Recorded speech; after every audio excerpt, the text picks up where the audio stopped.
Cookery சேனலை பார்த்து யார் வேணாலும் சமையல் பண்ணலாம். ஆனா சுவையான சமையல் பண்றது எப்படி? நான் இதயம் நல்லெண்ணெயில சமையல் பண்றேன். ஆஹா ஓஹோன்னு பாராட்டுறாங்க. நீங்களும் இதயம் நல்லெண்ணெயில சமையல் பண்ணுங்க, பாராட்ட வாங்குங்க. தினம் தோறும் வாங்குவே இதயம் இதயம். பொன்மனச்செம்மல் புரட்சி தலைவர் எம்ஜிஆர், இதே புரட்சி தலைவி அம்மா இருவரும் தெய்வங்களை வணங்கி குமராபாளையம் சட்டமன்ற தொகுதியில் இருக்கின்ற அத்தனை வாக்காளர் பெருமக்களும் இந்த அரங்கிலே குழுமி அடுத்த ஆண்டு நடைபெறுகின்ற சட்டமன்ற பொது தேர்தலில் கழக வேட்பாளர் வெற்றி பெறுவதற்கு உங்களுடைய ஆரவார எழுச்சியே சாட்சி. இந்த கூட்டம் அண்ணா திமுக ஆட்சி அமர்வதற்கு எடுத்துக்காட்டு. இந்த சிறப்பான நிகழ்ச்சியிலே தலைமுறையாற்றிய உங்களுடைய சட்டமன்ற உறுப்பினர், மாவட்டத்தின் மண்ணின் மைந்தர், மாவட்ட கழக செயலாளர், கழக அமைப்பு செயலாளர், முன்னாள் அமைச்சர் அறிவு சகோதரர் திரு பி தங்கமணி அவர்களே, நிகழ்ச்சியிலே கலந்து கொண்டு சிறப்பித்துக் கொண்டிருக்கின்ற முன்னாள் நாடாளுமன்ற சட்டமன்ற உறுப்பினரும் பாஜக மாநில துணைத் தலைவர் அண்ணன் திரு கே பி ராமலிங்கம் அவர்களே, முன்னாள் அமைச்சர் சகோதரர் எம் ஆர் விஜயபாஸ்கர் அவர்களே, முன்னாள் அமைச்சர் அண்ணன் கே பி அன்பழகன் அவர்களே, முன்னாள் அமைச்சர் சகோதரர் கே சி கருப்புடன் அவர்களே, முன்னாள் அமைச்சர் டாக்டர் பி சரோஜா அவர்களே, நிகழ்ச்சியிலே பங்கு பெற்றிருக்கின்ற முன்னாள் எம்எல்ஏ சகோதரர் திரு ஏ பிரபு அவர்களே, திரு கே ராஜ் அவர்களே, திரு எம் சிவகுமார் அவர்களே, திரு எம் சிங்காரவேல் அவர்களே, மற்றும் இந்த நிகழ்ச்சியில பங்கு பெற்றிருக்கின்ற சட்டமன்ற பரமத்தி வேலூர் சட்டமன்ற உறுப்பினர் அவர்களே, அறிவிச்சார் இளங்கோவன் அவர்களே, திரு பரஞ்சோதி அவர்களே, திரு செல்வராஜ் முன்னாள் எம்எல்ஏ அவர்களே, பொன் சரஸ்வதி முன்னாள் எம்எல்ஏ அவர்களே, திருமதி பரமேஸ்வரி முன்னாள் எம்எல்ஏ அவர்களே, திரு எம் சிங்காரவேல் அவர்களே, திரு எம் சிவகுமார் அவர்களே, திரு ஏ உமல்ராஜ் அவர்களே, திரு எம் கே பாலசுப்ரமணியம் அவர்களே, ஒன்றிய கழகத்துடைய செயலாளர்கள் திரு வி கே குமரேசன் அவர்களே, திரு எஸ் செந்தில் அவர்களே, திரு பி எஸ் நகர கழக செயலாளர் திரு பி எஸ் வெள்ளிகிரி அவர்களே, நகர செயலாளர் திரு கே எஸ் எம் பாலசுப்ரமணியம் அவர்களே, பேரு செயலாளர் திரு ஆர் செல்லத்துறை அவர்களே, பேராச்சாரிய பி ஏ ஜெகநாதன் அவர்களே, திரு பாஜக மேற்கு மாவட்டத்தில் திரு எம் ராஜேஷ்குமார் அவர்களே, தமாக மேற்கு மாவட்ட தலைவர் திரு செல்வகுமார் அவர்களே, மற்றும் நிகழ்ச்சியில் பங்கேற்கின்ற ஐஜேகே மாவட்ட நிர்வாகிகளே, மற்றும் அனைத்து அண்ணா திராவிட முன்னேற்ற கழகத்திலே பல்வேறு பொறுப்புகளை வைக்கின்ற நிர்வாகிகளே, கழக உடன்பிறப்புகளே, பெரியோர்களே, தாய்மார்களே, கூட்டணி கட்சி சேர்ந்த தலைவர்களே, நிர்வாகிகளே, தொண்டர்களே, வரியந்து சிறப்பித்துக் கொண்டிருக்கின்ற விசைத்தறி தொழிலாளர்களே, கைத்தறி தொழிலாளர்களே, விவசாயிகளே, விவசாய தொழிலாளர்களே, இளைஞர் பட்டாளர்களே, மகளிரை சேர்ந்த சகோதரிகளே, மற்ற ஊடக நண்பர்களே, பத்திரிகை நண்பர்களே, அனைவருக்கும் என்னுடைய முதற்கண் நன்றி கலந்த வணக்கம். ஏற்கனவே 2 முறை இந்த குமராபாளையம் சட்டமன்ற தொகுதியுடைய எழுச்சி பயண கூட்டம் தள்ளி போச்சு. ஒன்னு மழையினால தள்ளி போச்சு, இன்னொன்னு ஒரு சம்பவத்தினால தள்ளி போச்சு. நம்முடைய வருண பகவான் மழை வராம உங்களை எல்லாம் சந்திக்கக்கூடிய பாக்கியத்தை ஏற்படுத்தி கொடுத்தார். நான் மாலையில கூட சிந்திச்சேன். நான் கோவையிலிருந்து சேலத்துக்கு வருகின்ற பொழுது சங்ககிரியில நல்ல மழை. அப்ப பாக்கின்ற பொழுது அறிவிச்ச தங்கமணியை தொடர்பு கொண்டு, தங்கமணி அவர்களே 2 முறை உங்களுக்கு கடினமான ஒரு சோதனை இருந்தது, மழை வேற வர்ற மாதிரி இருக்குதுன்னு சொன்னாரு. நிச்சயம் மழை வராதுனா, ஏன்னா மக்கள் நம் பக்கம் இருக்கிறாங்க. அந்த மக்களை சந்திக்கக்கூடிய வாய்ப்பு இறைவன் ஏற்படுத்துவார். மழை வராது, தாராளமா கூட்டம் நடத்தலாம், மக்கள் எழுச்சியோட இந்த கூட்டத்தில் கலந்து கொள்வார் என்று சொன்னாங்க. அதே போல திருச்செங்கோட்டுல அப்படியே துளி துளிச்சது. அவர் சொன்னாரா என்னவோ அப்படியே நின்று போச்சு. துளி அப்படி மழை துளி நின்று போய்விட்டது. இப்ப வரும்போது கிட்டத்தட்ட ஒரு 4 கிலோமீட்டர் மக்கள் வெள்ளத்துல நீந்தி இந்த பகுதிக்கு வர வேண்டிய இந்த சட்டமன்ற தொகுதிகளை இந்த கூட்டத்துக்குள்ள 4 கிலோமீட்டருக்கு முன்ன நுழைஞ்சு இந்த அரங்கு வரை வருகின்றதுக்கு அரை மணி நேரம் ஆயிட்டது. இந்த 4 கிலோமீட்டர்ல அரை மணி நேரம் ஆயிட்டது. ஆகவேதான் காலதாமதம் பொறுத்தருள வேண்டும் என்று அன்போடு உங்களை கேட்டு, அடுத்த ஆண்டு நடைபெற்ற சட்டமன்ற பொது தேர்தலில் இந்த தொகுதி வெற்றி பெற்று விட்டது என்பதற்கு ஆரவாரம் திரு ஸ்டாலின் எண்ணுகிறார். திராவிட முன்னேற்ற கழகம் தலைமையிலே அமைக்கப்படுகின்ற கூட்டணி வலிமையான கூட்டணி அப்படின்னு அவர் சொல்லிட்டு இருக்கார். உண்மையா? அது வெற்று கூட்டணி, வெல்லுகின்ற கூட்டணி, நம் தலைமையிலே அமைக்கப்படுகின்ற கூட்டணி. திரு ஸ்டாலின் அவர்களே, நீங்க கூட்டணி நம்பி இருக்கிறீங்க, கூட்டணி தேவைதான். ஆனா அண்ணா திமுக தலைமையிலே அமைக்கப்படுகின்ற கூட்டணி வலுவான கூட்டணியா இருக்கும். பாருங்க, கொடி பறக்குது.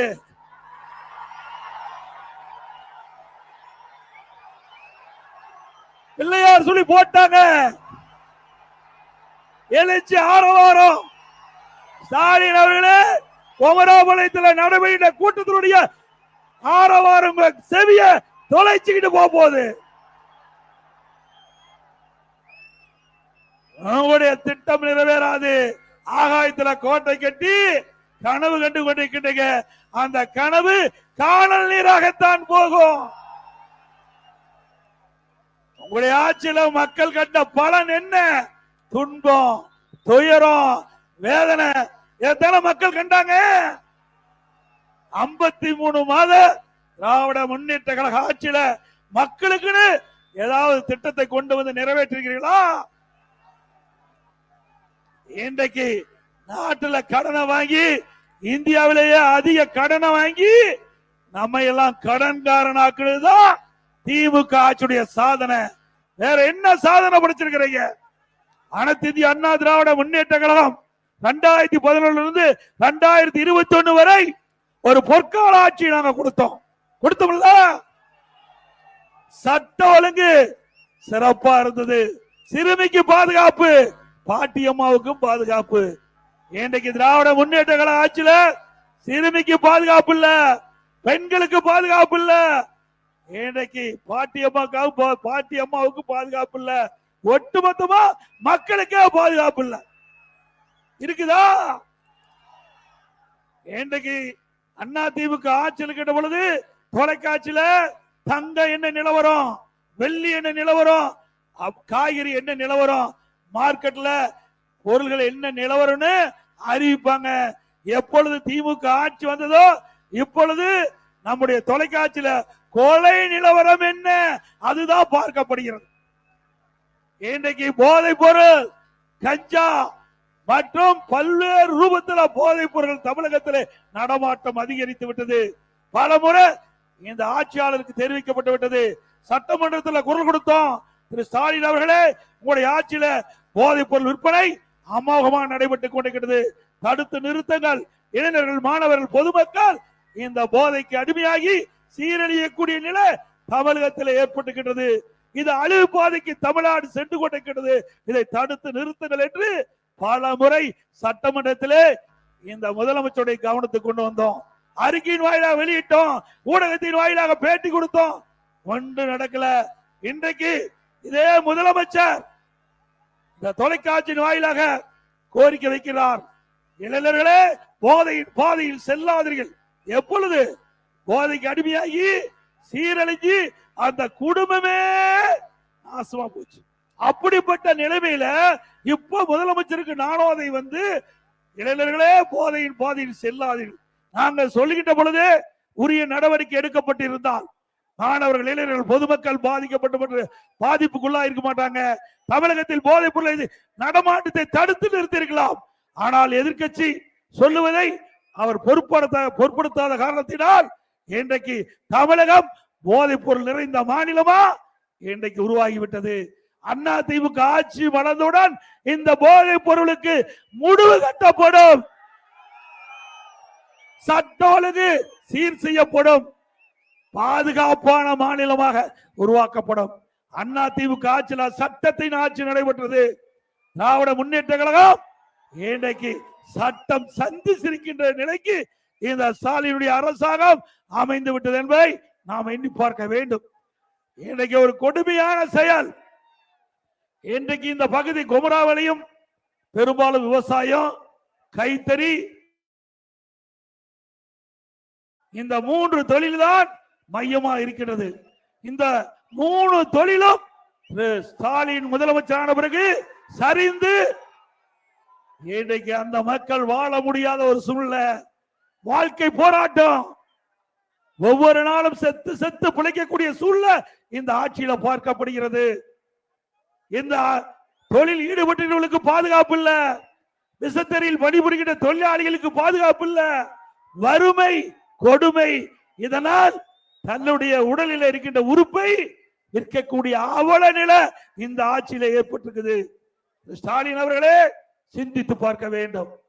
வறுமை என்பது மிக மிக கொடுமையானது. உங்களுடைய ஆட்சியில ஒரு சிறந்த ஆட்சி என்று சொல்லுகிறீர்கள், இந்தியாவுக்கே முன்மாதிரி முதலமைச்சர் என்று சொல்லுகிறீர்கள். ஆனால் தமிழகத்திலே நிலை என்ன? வறுமையின் காரணமாக தங்களுடைய உறுப்புகளை விற்கின்ற அவல நிலை உங்களுடைய ஆட்சியில தான் பார்க்கப்படுகிறது. அதுவும் திராவிட முன்னேற்ற கழக எம்எல்ஏ அவர் நடத்துகின்ற மருத்துவமனையில இந்த கிட்னி முறைகேடு நடைபெற்றதாக அரசுக்கு புகார் வந்தவுடன் திமுக அரசாங்கம், திமுக எம்எல்ஏ குழு அமைக்கப்பட்டு அங்கே மருத்துவமனையிலே சோதனை செய்யப்படுகிறது. சோதனையிலே கிட்னி முறைகேடு நடைபெற்றதாக கண்டறியப்பட்டு உறுப்பு மாற்று அறுவை சிகிச்சைக்கு தடை விதிக்கப்பட்டது. ஆனால் உறுப்பு மாற்று அறுவை சிகிச்சை செய்கின்ற மருத்துவமனை அந்த நிர்வாகத்தின் மீது எந்த நடவடிக்கை எடுக்கல. கொடுமை. வறுமையின் காரணமாக பணத்தாசை காட்டி அந்த ஏழைகளை அழைத்து சென்று அவருடைய கிட்னியை முறைகேடாக எடுத்திருக்கின்றார்கள். அதற்கு இந்த அரசு உரிய நடவடிக்கை எடுக்கவில்லை. ஆளுங்கட்சி எம்எல்ஏ என்ற ஒரே காரணத்திற்காக அவர் மீது இந்த அரசு நடவடிக்கை எடுக்கவில்லை. இன்றைக்கு மதுரை அங்க இருக்கின்ற உயர் நீதிமன்ற கிளை கடுமையாக இந்த சாடி இருக்கின்றது. இந்த கிட்னி முறைகேடு இதை வன்மையாக கண்டித்திருக்கின்றது. இதற்கு உரிய நடவடிக்கை எடுக்க வேண்டும். இதற்கு தனி அதிகாரி அமைக்கப்பட்டு இன்னும் அந்த அதிகாரிகள் தங்களுடைய பணியை துவங்கவில்லை. சிந்திச்சு பாருங்க. இந்த கிட்னி முறைகேடு நடைபெற்று ஒரு மாதத்திற்கு மேலாகிறது. உயர்நீதிமன்றம் தனி ஒரு அமைப்பை ஏற்படுத்தி விசாரிக்க வேண்டும் என்று தீர்ப்பு கூறி இன்னும் இந்த அரசாங்கம் நடவடிக்கை எடுக்கல. ஏன்னா திமுக எம்எல்ஏ, அதனால நடவடிக்கை எடுக்கல. அண்மையில கரூர்ல ஒரு சம்பவம் நடந்தது. 41 பேர் பலியானார்கள். 41 உயிர், விலை மதிக்க முடியாத 41 உயிரை நாம் இழந்து இருக்கின்றோம். அதற்கு இரவோடு இரவாக நீதிமன்றம் அளிக்கின்ற தீர்ப்புக்கு முன்னாதராகவே குழு அமைக்கிறீங்க, வேகமா விசாரணை மேற்கொள்கிறீங்க. இங்கே ஒரு நியாயம், அங்கே ஒரு நியாயம். ஆக எண்ணி பார்க்க வேண்டும். இது ஒரு கொடுமையான செயல். இந்த கிட்னி முறைகேடை ஏன் விசாரிக்கவில்லை? அதே நேரத்தில் கரூர் நடந்த சம்பவத்தை அவசரமாக விசாரிக்க வேண்டிய தேவை என்ன? இதிலேதான் உள்நோக்கம் இருக்கின்றது. அதெல்லாம் நீதிமன்றத்தில் இருக்கின்ற காரணத்தாலே ஆழமாக பேச முடியவில்லை. ஒரு நபர் கமிஷன் இந்த அரசாங்கம் அமைக்கப்பட்டிருக்குது. ஒரு நபர் கமிஷன் அமைக்கப்பட்ட பிறகு யாரும் வெளியிலே தகவல் சொல்லக்கூடாது. அதுதான் நீதி. ஆனால் திராவிட முன்னேற்ற கழகம் அதை கடைபிடிக்கவில்லை. ஒரு நபர் கமிஷன் அமைத்தது திராவிட முன்னேற்ற கழக அரசாங்கம். அந்த அரசாங்கமே அதிகாரிகளை வைத்து பேட்டி கொடுக்க செய்கிறார்கள். ஒரு துறையின் செயலாளர் பேட்டி கொடுக்கிறார். அவர் அரசியல்வாதியாக மாறிவிட்டார். திமுகவுக்கு கைகூலியாக மாறிவிட்டார். அவர் சொல்லுகிறார், கையை காட்டியிருந்தா பிரச்சனை ஏற்பட்டிருக்காரு, அதுக்காக உங்களுக்கு சம்பளம் கொடுக்கிறாங்க. உங்களுடைய பணியை நீங்க செய்யுங்க. அரசியல்வாதி அரசியல் பேசட்டும், அதிகாரிகள் அரசியல் பேசக்கூடாது. அதே வேற ஏடிஜிபி சட்ட ஒழுங்கு ஏடிஜிபி பேசுறார். அவர் இந்த கூட்டத்தில் நடைபெற்ற சம்பவத்தை பற்றி குறிப்பிடுகிறார். அதே வேளையில் ஒரு டிஎஸ்பி தலைமையில கரூர் சம்பவத்தை விசாரிக்க வேண்டும் என்று அங்கே ஒரு குழு போட்டு டிஎஸ்பி விசாரிச்சுட்டு இருக்கிறார். ஏடிஜிபி சொல்லுவது ஒரு கதை, ஏடிஜிபி ஒரு கருத்தை சொல்கிறார், அதன்படிதானே டிஎஸ்பி நடப்பார். அவர் எப்படி முழுமையான விசாரணை எங்கே நடைபெறும்? ஆக திட்டமிட்டு சதி செய்கின்ற செயல் அம்பலமாகிவிட்டது. அதற்காகத்தான் இந்த 41 உயிர்கள் இன்றைக்கு விலைமதிக்க முடியாத உயிரை இழந்திருக்கின்றோம். இதற்கு நியாயமாக தீர்ப்பு கிடைக்க வேண்டும் என்று மக்கள் எண்ணுகிறார்கள். அதற்காகத்தான் சிபிஐ விசாரணை வேண்டும் என்று குரல் கொடுத்துக் கொண்டிருக்கின்றோம். வேண்டுமல்ல, சிபிஐ விசாரணை வேண்டுமல்ல. ஏன்னா இதிலே பாதுகாப்பு குறைபாடு இருப்பதாகத்தான் சொல்கிறார்கள். பாதுகாப்பு குறைபாடுனா காவல்துறை. அப்ப காவல்துறையை இதை விசாரிச்சா நியாயம் கிடைக்குமா? இதே காவல்துறை தவறு செய்து இதே காவல்துறை வச்சு விசாரிக்கப்பட்டால் நியாயம் கிடைக்காது. உண்மை தெரிய வேண்டும். அதற்காக சிபிஐ விசாரிக்க வேண்டும் என்று நாங்கள் கோரிக்கை வைத்தோம். உச்ச நீதிமன்றத்தில் வருகிற 10ஆம் தேதி இந்த வழக்கு வருகிறது. நல்ல தீர்ப்பு கிடைக்கும் என்று எண்ணுகிறோம். ஒட்டுமொத்த தமிழ் மக்களுடைய எண்ணம் உச்ச நீதிமன்றத்தின் மூலமாக நிறைவேறும் என்று நம்புகிறோம். உண்மை வெளியே வரும். இந்த சதி திட்டத்திற்கு யார் பொறுப்பாளர்களோ அவர்கள் நிச்சயமாக இந்த சம்பவத்துக்கு பொறுப்பாளராக ஆவார் என்பதை மட்டும் நேரத்தில் தெரிவித்து இன்றைய தினம்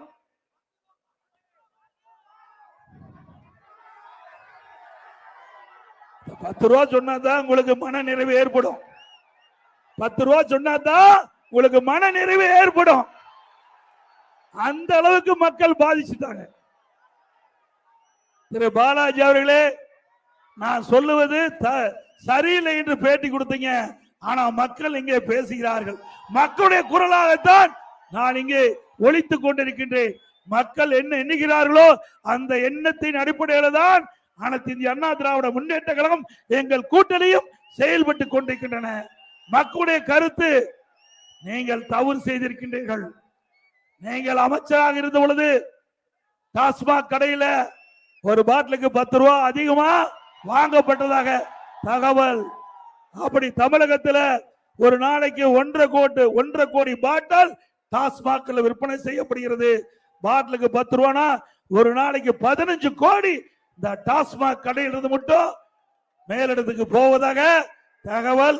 அந்த அடிப்படையில் மாசத்துக்கு 450 கோடி, வருஷத்துக்கு 5400 கோடி, 4 ஆண்டுக்கு 22,000 கோடி ஒரு பாட்டிலுக்கு ₹10 வாங்கினதுலயே கொள்ளை அடிச்சிருக்காங்கன்னா இந்த கொள்ளை அடிச்ச அரசாங்கம் தொடர வேண்டுமா? சத்தமா சொல்லுங்க. ஸ்டாலின் கேக்குற மாதிரி. திரு ஸ்டாலின் ஆட்சி பொறுப்பேற்ற பிறகு இந்த கொமராவளி சட்டமன்ற தொகுதிக்கு ஏதாவது செஞ்சிருக்காரா? சிந்திச்சு பாருங்க. அண்ணா திமுக ஆட்சி இருக்கும் போது பல திட்டங்களை கொண்டாந்தோம். ஒரு முக்கியமான திட்டம் நீண்டகால நெடிய திட்டம். இந்த பகுதியில நெசவாளர் நிறைந்த பகுதி, விசத்தறி நிறைந்த பகுதி.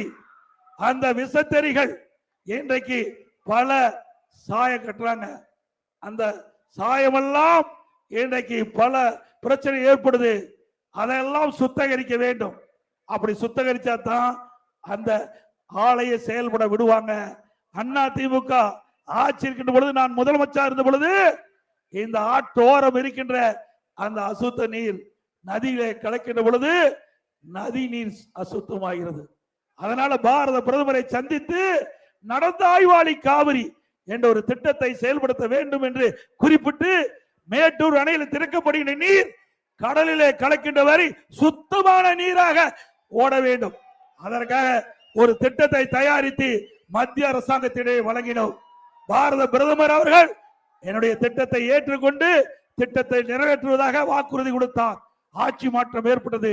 அதற்கு முன்பாகவே அண்ணா திமுக ஆட்சி இருக்கின்ற பொழுதே, நான் முதலமைச்சர் இருந்த காலகட்டத்திலே பாரத பிரதமர்கள் 2 மேலவை மக்களவை, மாநிலவை மக்களவை இரு கூட்டு கூட்டத்தில் மேதகு குடியரசுத் தலைவர் உரையிலே இடம்பெற செய்து அறிவித்தார். நடந்த ஆய்வாளி காவிரி திட்டம் நிறைவேற்றப்படும் தமிழ்நாட்டில் என்று. அதன்படி ஆட்சி மாற்றம் ஏற்பட்டு விட்டது. ஆட்சியாளர் அதை பற்றி கவலைப்படவில்லை. நான் மத்திய அரசு தொடர்ந்து வலியுறுத்தியின் காரணமாக மத்திய அரசு ஏற்கனவே அந்த கூட்டுக்குழு கூட்டத்தில் மேதக குடியரசுத் தலைவர் அறிவிக்கப்பட்ட அந்த அறிவிப்பின்படி அதை நிறைவேற்றுவதாக கடந்த ஆண்டு அதுக்கு உத்தரவு வழங்கி 12,500 கோடி இந்த திட்டத்தை கொடுத்திருக்கிறாங்க. 12,500 கோடி நடந்தாய் வாழி காவிரி திட்டத்திற்கு நிதி ஒதுக்கீடு செய்யப்பட்டு அங்கே மேட்டூரில் இருந்து அங்கே காவிரியில் கலக்கின்ற வரை நகர ஓரம் குமராவளையும் பவானி ஈரோடு பள்ளிப்பாளையம் இப்படி பல நகரத்திலிருந்து வெளியேறுகின்ற நீரை பேபி கெனால், அதாவது அதுக்கு ஒரு பேபி கெனால் ஓரம் கரை ஓரமாக போடப்பட்டு அந்த அசுத்த நீர் எல்லாம் ஒரு இடத்திலே அந்த செம்பு கட்டி அதை சுத்தப்படுத்தி ஆத்திரை விடப்படும். இது நீண்ட காலமாக குமராவளையத்தில் இருக்கின்றவர்கள், பள்ளிப்பாளையத்தில் இருக்கின்றவர்கள், பவானியில இருக்கின்றவர்கள், ஈரோட்டில் இருக்கின்றவர்கள் எல்லாம் கோரிக்கை வச்சாங்க. அந்த கோரிக்கையின் அடிப்படையிலே அந்த நீரெல்லாம் ஒரு பக்கமாக சேர்க்கப்பட்டு சுத்தகரித்து ஆற்றிலே விடப்படும். அதே போல பவானியில் இருந்து வருகின்ற நீர் அங்கே கூடுதுறையில சங்கமாகிறது. அங்க இருக்கின்ற கரையோரமாக இருக்கின்ற நகரத்திலிருந்து வெளியேறிய நீர் சுத்தகரித்து அந்த ஆற்றங்கரை ஓரமாக இருக்கின்ற நகரத்தில் வெளியேறிய நீர் சுத்தப்படுத்தி அமராவதியில் விடப்படும். நொய்யலிலிருந்து வெளியேறுகின்ற கழிவு நீர் சுத்தப்படுத்தி நொய்யல் விடப்படும். ஆக காவிரி ஆற்றிலே ஒரு சொட்டு நீர் கூட கலப்படம் இல்லாமல் சுத்தமான நீராக கொண்டு வருவதற்கு நடவடிக்கை எடுத்தோம். 12,500 கோடி இந்த அரசாங்கம் ஏதாவது இப்படி ஒரு திட்டத்தையாவது கொண்டு வந்திருக்கிறாங்களா சொல்லுங்க. நாம் குடிக்கிற நீர் சுத்தமான நீரா இருக்க வேணும். இல்லாவிட்டால் பல்வேறு நோய்கள் உடலில் ஏற்பட்டுவிடும். அதை கருத்திலே கொண்டுதான் இன்றைக்கு நம்முடைய பாரத பிரதமர் நரேந்திர மோடி அவர்கள் இந்த திட்டத்தை அனுமதித்து நம்முடைய கோரிக்கை ஏற்று 12,500 கோடி நமக்காக கொடுத்த பிரதமர் அவர்களுக்கு நன்றியை தெரிவித்துக் கொள்கிறோம். அதே போல இந்த பள்ளிப்பாளையம் சட்டமன்ற தொகுதியில பல திட்டத்தை கொண்டாந்து நிறைவேற்றிருக்கிறோம். இன்றைக்கு பாத்தீங்கன்னா பள்ளிப்பாளையம் முதல் ஈரோடு வரை பாலம் காவிரி ஆற்றின் குறுக்கே 30 கோடி. பள்ளிப்பாளையத்தில் பல ஆண்டுகளாக வைத்த கோரிக்கை காவிரி ஆற்றின் குறுக்கே பாலம் கட்டி கொடுத்தது. எஸ்பிபி காலனி ரயில்வே பாதை உட்பட மேம்பாலம் 44 கோடி. SPB paper mill Kaveri RS கீழ் பாலம் 22 கோடி. குமராவளையம் நகராட்சி இங்கெல்லாம் பூமிக்கு அடியில அத மின்பாதை அமைக்கிறதுக்கு 200 கோடி. திருச்செங்கோடு முதல் ஈரோடு 4 வழிச்சாலை இன்றைக்கு 424 கோடியில பள்ளி வழியாக திருச்செங்கோடு போறதற்கு 424 கோடி. குமராவளையம் மற்றும் திருச்செங்கோடு தொகுதியில குடிநீர் பணிக்காக 400 கோடி. இந்த பகுதியில் இருக்கின்ற மக்களுக்கு பாதுகாக்கப்பட்ட நீர் அதிமுக ஆட்சியில் வழங்குவதற்காக இந்த திட்டத்தை கொடுத்தாங்க. நானே அந்த திட்டத்தை கொண்டு அடிக்கல் நாட்டப்பட்டேன். குமராவளையத்தில் புதிய தாலுகா அறிவிக்கப்பட்டு புதிய தாலுகா அலுவலகம் அதிமுக ஆட்சியிலே கொண்டு வரப்பட்டது. கலை மற்றும் அறிவியல் கல்லூரி 10 கோடியில கொண்டு வந்து ஏழை எளிய ஒடுக்கப்பட்ட பட்டியலின மக்கள் குறைந்த கட்டணத்திலே பட்ட படிப்பு படிக்க ஒரு சூழ்நிலை உருவாக்கி தந்த அரசு அதிமுக அரசு. குமராவளையம் மற்றும் வெப்படை பகுதியில தீயணைப்பு நிலையம் அமைக்கப்பட்டது. குமராவளையம் தாலுகா போக்குவரத்து அலுவலகம் ஆடியோ அமைக்கப்பட்டது. வெப்படையில காவல் நிலையம் மற்றும் புதிய கட்டிடம் அமைக்கப்பட்டது. மேட்டூர் கிழக்கு கரை கால்வாய் கான்கிரீட் கால்வாயாக மாற்றி கொடுக்கப்பட்டது. குடிமராமத்து திட்டத்தின் மூலமாக ஏரி குளங்குட்டையெல்லாம் தூர்வாரப்பட்டது. விவசாயிகளுக்கு 2 முறை அவர்கள் கூட்டுறவு கடன் சங்கத்தில் வாங்கிய பயிர்கடன் தள்ளுபடி செய்யப்பட்டது. அதே போல அம்மா மினிக்கிள்ளை கொண்டாந்தோம். அது ஸ்டாலினுக்கு பொறுக்கல. தமிழ்நாடு முழுவதும் 2000 அம்மா மினிக்கிள்ளை ஏழை மக்கள் அதிகமாக வசிக்கிற பகுதியை தேர்ந்தெடுத்து அங்க ஒரு அம்மா மினிக்கிளைக்கு ஏற்படுத்தி ஒரு MBBS டாக்டர், ஒரு நர்ஸ், ஒரு மருத்துவ உதவியாளர் நியமிச்சோம். அது பொறுக்க முடியாத ரத்து பண்ணிட்டாங்க. அதிமுக ஆட்சி மீண்டும் வளர்ந்த பிறகு 2000 அம்மா மினிக்கிளைகளை 4000 அம்மா மினிக்கிளை தொடங்கப்படும். ஏழைகள் அதிகமாக நிறைந்த பகுதியில தேர்ந்தெடுக்கப்பட்டு இந்த திட்டத்தை நிறைவேற்றப்படும். ஏற்கனவே எந்தெந்த பகுதியில் இந்த அம்மா மினிக்கிளைக்கு செயல்பட்டதோ அந்த பகுதியில் தொடர்ந்து செயல்படுத்தக்கூடிய நடவடிக்கை எடுக்கப்படும். புதிய இடத்திலும் கொடுக்கப்படும். அதே போல திருச்செங்கோடு முதல் குமராவளையம் ஆனங்கூர் ரயில்வே கடவுளுக்கு உயர் பாலம் வேணும்னு கேட்டிருக்காங்க. அந்த ரயில்வே கிடை குறுக்கே புதிய பாலம் கட்டி கொடுக்கப்படும். குமராபாளையம் தொகுதிக்கு சுத்தகரிப்பு நிலையம் அமைக்க வேண்டும் கேட்டுக்கிறீங்க, அதுவும் செய்து கொடுக்கப்படும். குமராபாளையம் காவல் நிலையத்திற்கு துணை கண்காணிப்பு அலுவலகம் கேட்டுக்கிறீங்க, அதுவும் செயல்வதற்கு நடத்தி எடுக்கப்படும் என்பதை நேரத்தில் தெரிவித்து, இன்றைக்கு நம்முடைய பகுதி ஏழை மக்கள் நிறைந்த பகுதி. விசைத்தறி தொழிலாளிகள், கைத்தறி தொழிலாளிகள், விவசாய தொழிலாளி, பட்டியலின மக்கள், அருந்தியர் மக்கள் அதிகமாக வாழக்கூடிய இந்த பகுதியில் இருக்கிற மக்களுக்கு அண்ணா திமுக ஆட்சியில பிரம்மாண்டமான காங்கிரீட் வீடு கட்டி கொடுக்கப்படும். இன்றைக்கு வீட்டு மனையே இல்லை என்றால் வீட்டு மனை வாங்கி பல லட்சம் மதிப்பீட்டுல இந்த ஏழைகளுக்கு வீடுகள் கட்டி கொடுக்கப்படும். குறிப்பா அருந்தியர் மக்கள் அதிகமா வசிட்டு இருக்கிறீங்க, அவர்கள் தனியா கோரிக்கை வச்சிருக்கிறாங்க.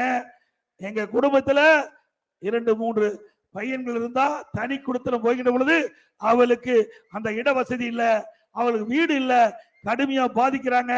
அரசுடைய கவனத்திற்கு நாங்க இருக்கின்ற பொழுது கவனத்திற்கு கொண்டு வந்தார்கள். அண்ணா திமுக ஆட்சி மலர்ந்தவுடன் அந்த குடும்பத்தில் எத்தனை பேர் தனி குடித்தனம் இருந்தாலும் யாராருக்கெல்லாம் வீடு இல்லையோ அவருக்கெல்லாம் பல லட்சம் மதிப்பிலே அரசாங்கமே நிலம் வாங்கி தந்து வீடு கட்டி தரப்படும்.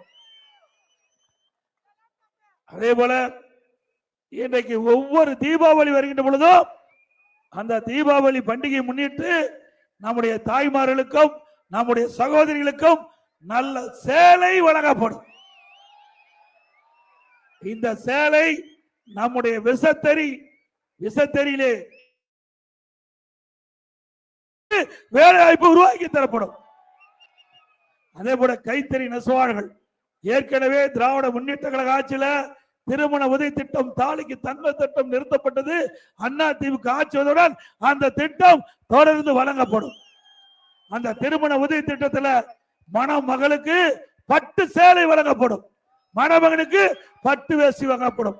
இந்த பட்டு சேலை, பட்டு வேஷ்டி கைத்தறி நெசவாட்டு கொடுத்து நெய்து கொள்முதல் செய்யப்படும்.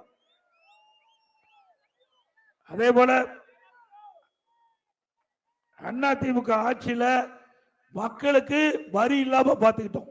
இன்னைக்கு நகராட்சி பேரூராட்சியில கடுமையான வீட்டு வரி 100% வீட்டு வரி உயர்வு, கடை வரி 150%. அதே போல மின் கட்டணம் கிட்டத்தட்ட 67% மின் கட்டணம் உயர்த்திட்டாங்க. குடிவரி உயர்வு, இப்படி மக்களை வரி போட்டு வாட்டி வதைக்கின்ற அரசாக இன்றைக்கு திராவிட முன்னேற்ற கழக அரசு இருக்கின்றதை நாம் எண்ணி பார்க்க வேண்டும். திராவிட முன்னேற்ற கழக தேர்தல் அறிக்கையில குறிப்பிட்டாங்க, திராவிட முன்னேற்ற கழகம் ஆட்சிக்கு வந்தவுடன் இன்றைக்கு நிதி மேலாண்மை குழு அமைக்கப்பட்டு வாங்கி கடன் திருப்பி செலுத்தப்படும். இன்றைக்கு அதே போல நிதியை அதிகரிக்கப்படும் என்று சொன்னாங்க, வருவாய் அதிகரிக்கப்படும் சொன்னாங்க. ஆட்சி பொறுப்பேற்று 4 ஆண்டுல 4,38,000 கோடி கடன் வாங்கி இருக்கிறாங்க. இந்த ஆண்டு 25-26ல 1 லட்சம் கோடி கடன் வாங்க போறாங்க. ஆக மொத்தம் திராவிட முன்னேற்ற கழகம் 5 ஆண்டு கால ஆட்சியில 5,38,000 கோடி கடன் வாங்க போறாங்க. இன்றைக்கு ஸ்டாலின் பேசுறார், இந்தியாவிலேயே தமிழகம் முதன்மையான மாநிலம் என்று. எதுனா கடன் வாங்குதல முதன்மையான மாநிலம், கடன் வாங்குறதுல முதன்மையான மாநிலம். மக்கள் எல்லாம் என்ன ஸ்டாலின் தானே கடன் வாங்குறாரு, வாங்கிட்டு போறான்னு நினைக்காதீங்க, எல்லாம் உங்க தலையில வந்து வெடிய போகுது. எல்லாம் மக்கள் தான் இந்த பணத்தை திருப்பி செலுத்த முடியும். அரசாங்கம் எப்படி செலுத்தும்? வரி போட்டு உங்களிடத்திலிருந்து வசூல் பண்ணி அந்த கடனை திருப்பி செலுத்த வேண்டும். ஆக ஒரு நிர்வாக திறமையற்ற அரசாங்கம் ஸ்டாலின் அரசாங்கம். அது மட்டுமல்ல, அண்ணா திமுக ஆட்சி இருந்தது, இப்படிப்பட்ட நிலைமை இல்ல. நிறைய திட்டங்களை கொண்டாந்தோம், நிறைய கல்லூரி, நிறைய பாலம், நிறைய சாலை, அவ்வளவு கொண்டாந்து கூட நாங்க அதிகமா கடன் வாங்கல. கிட்டத்தட்ட தமிழகத்துல 73 ஆண்டு காலம் பல ஆட்சி தமிழகத்திலே ஆட்சி செய்திருக்காங்க. முதல்ல காங்கிரஸ் ஆட்சி, அப்புறம் திமுக, அப்புறம் அண்ணா திமுக, திமுக அண்ணா திமுக மாறி மாறி தமிழகத்தில் 73 ஆண்டு காலம் ஆட்சி செய்த பொழுது 2021ல தமிழ்நாட்டுடைய கடை 5,18,000 கோடி. 4 ஆண்டு திமுக ஆட்சிக்கு வந்து அடுத்த ஆண்டு ஒரு ஆண்டு சேர்த்துனா 5,38,000 கோடி கடை. 73 ஆண்டு காலம் தமிழ்நாட்டுடைய கடை 5,18,000 கோடி. 5 ஆண்டு திராவிட முன்னேற்ற கழக ஆட்சியுடைய கடை 5,38,000 கோடி. சிந்திச்சு பாருங்க, எவ்வளவு ஒரு மோசமான ஆட்சி. இன்றைக்கு தமிழ்நாட்டு மக்களை கடன்காரன் ஆக்குனதுதான் திமுகவுடைய சாதனை. இப்படிப்பட்ட ஆட்சி தொடர வேண்டுமா? அதே போல விலைவாசி விண்ணை முட்டிக்கிட்ட அளவுக்கு உயர்ந்து போச்சு. அரிசி விலை உயர்வு, பருப்பு விலை உயர்வு, எண்ணெய் விலை உயர்வு. சிந்திச்சு பாருங்க. மக்கள் வாங்கும் சக்தி இழந்திருக்கிறாங்க. இன்றைக்கு வேலை வாய்ப்பு இல்ல, தறி ஓடல, அங்க தறி தொழிலாளிகளுக்கு வருமானம் இல்ல. இப்படிப்பட்ட சூழ்நிலையில் இந்த அரசாங்கம் விலைவாசி கட்டுப்படுத்துவதற்கு எந்த நடவடிக்கை எடுக்கவில்லை. இதே அனைத்து இந்திய அண்ணா திராவிட முன்னேற்ற கழக ஆட்சி கிட்ட பொழுது விலைவாசி உயர்கின்ற பொழுது விலைவாசி கட்டுப்படுத்துவதற்கு விலைவாசி கட்டுப்பாட்டு நிதி என்று 100 கோடி ஒதுக்கி எந்த உணவுப் பொருள் விலை அறியதோ, எந்த மாநிலத்தில் அந்த உணவுப் பொருள் விலை குறைவாக இருக்கிறதோ அங்கே கொள்முதல் செஞ்சு தமிழ்நாட்டு கொண்டு வந்து கூட்டுறவு சங்கத்தின் மூலமாக அந்த விலையை கட்டுப்படுத்திய அரசாங்கம் அண்ணா திமுக அரசாங்கம். ஏழைகளுக்காக அண்ணா திமுக அரசு பல்வேறு நடவடிக்கை எடுத்து விலையை ஏறாமல் பார்த்து கொண்டது. கொரோனா காலம், அப்ப கூட விலைவாசி ஏறல. இன்றைக்கு மக்களுக்கு வேலை கிடையாது, தொழிற்சாலை இயங்கல, தறி ஓடல. இன்றைக்கு அப்படிப்பட்ட காலகட்டத்தில் கூட விலைவாசி ஏறாம பார்த்துக்கிட்டோம். ஓராண்டு நம்முடைய மக்கள் பாதிக்க கூடாது ரேஷன் கடையில விலையில அரிசி, விலையில சக்கரை, விலையில எண்ணெய் குடும்பத்துக்கு 1000 ரூபாய் கொடுத்தோம்ல. ஒரு வருஷமா கொடுத்தோமா இல்லைங்களா? அது நகராட்சி பகுதியில அங்க இருக்கின்ற ஏழை மக்களுக்கு, அங்கே தாழ்த்தப்பட்ட, அதாவது அந்தந்த பகுதியில அம்மா உணவகத்தின் மூலமாக விலையில்லாம உணவு கொடுத்த அரசாங்கம் அண்ணா திமுக அரசாங்கம். கொரோனா காலத்துல அதனால முதியோர்களுக்கு, மாற்றுத்திறனாளிகளுக்கு, கர்ப்பிணி பெண்களுக்கு கணக்கிட்டு அவர் வசிக்கின்ற பகுதியிலேயே சமூக கூடங்கள் அம்மா உணவகத்தில் சுட சுட உணவை தயார் பண்ணி இல்லங்களுக்கு கூட சேர்த்தணும். அது அண்ணா திமுக ஆட்சி. அதே காலகட்டத்தில் தைப்பொங்கல் வந்தது, எல்லா குடும்பத்தையும் 2500 ரூபாய் கொடுத்தோம். எல்லா அதே போல கொரோனா காலம் பள்ளி மூடப்பட்டது, கல்லூரி மூடப்பட்டது. அந்த காலகட்டத்தில் கல்லூரியில் இருக்கின்ற மக்களுக்கு அவருடைய கல்வி தடைபடாமல் இருப்பதற்கு ஆன்லைன்ல வகுப்பு, ஆன்லைன்ல தேர்வு, அவருடைய மாணவர்கள் சிறப்பாக தேர்வு எழுதி பட்டம் பெற்றாங்க. கல்லூரி மாணவர்கள், பள்ளியில படிக்கின்ற மாணவர்களுக்கு ஆல் பாஸ் போட்டு கொடுத்தோம், எல்லாத்துக்கும் பாஸ்.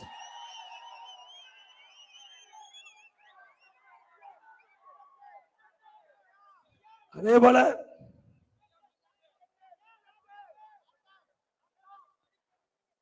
இன்றைக்கு உதயநிதி ஒரு கருத்தை சொன்னார். எடப்பாடி பழனிசாமி ஒரு பஸ் எடுத்துக்கிட்டு ஊர் ஊரா போறாரு. எங்களுடைய அரசு பிங்க் கலர் பஸ் எடுத்துட்டு அத சைடு வாங்கிட்டு போனாரு. பிங்க் கலர் பஸ் எப்படிப்பட்ட பஸ் உங்களுக்கு தெரியும்?